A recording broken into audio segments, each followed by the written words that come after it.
ఈ జాతీయ రహదారులు ఉంటాయి కదా, దాని కాంట్రాక్టర్ల కోసం ఇద్దరు కుస్తీ. ఒక ఆయనేమో మామూలుడు కాదు, ఇందాక చెప్పాను నారాయణ రెడ్డి గారు. ఇంకో ఆయన సీఎం రమేష్ గారు, ఆయన సామాన్యుడు కాదు. వీళ్ళిద్దరు మాకిస్తారా ఇద్దరు కొట్టుకున్నారు. నేను చెప్పేది కాదు, ఇది అన్ని పత్రికలు వచ్చాయి.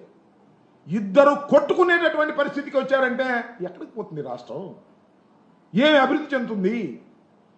మీరు దందాలు చేసే కార్యక్రమం, రౌడీజం చేసే కార్యక్రమం, కాంట్రాక్టర్ల దగ్గర కొట్టుకునే కార్యక్రమం, అదేవిధంగా ఈ పెద్ద పెద్ద ఫ్యాక్టరీస్ ఇండస్ట్రీల మీద దందాలు చేసి దౌర్జన్యం చేసి వారిని ముంచేసేటటువంటి కార్యక్రమాలు మీరు చేస్తున్నారు. దాల్మియా సిమెంట్ మీద అయితే అసలు చంద్రబాబు నాయుడు గారు కక్ష కట్టేశాడు. ఇప్పటికీ 793 కోట్ల రూపాయలు ఏప్రిల్ 17న మొత్తంగా జప్తు చేసే కార్యక్రమం, వాళ్ళ భయపెట్టేటువంటి కార్యక్రమం చేస్తున్నారు. ఇకపోతే TV9 ఉంది, మీ అందరికీ తెలుసు, మై హోమ్స్ రామేశ్వరరావు గారి కంపెనీకి సంబంధించినటువంటిది.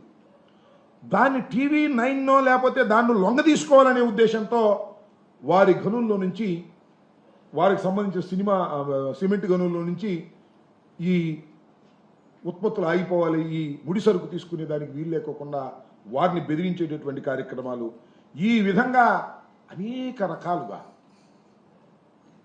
దౌర్జన్యాలు చేసి, అన్యాయాలు చేసి, దుర్మార్గాలు చేసి ఈ సంవత్సర కాలం పరిపాలన చేశారు. ఎక్కడ అభివృద్ధి లేదు, ఎక్కడ ఆదాయాలు పెరగలేదు. రోజు రోజుకి తిరోగమనంలోకి వెళ్ళిపోయేటటువంటి పరిస్థితికి వాళ్ళు రావడం చాలా దురదృష్టకరమని మనవి చేస్తున్నాం.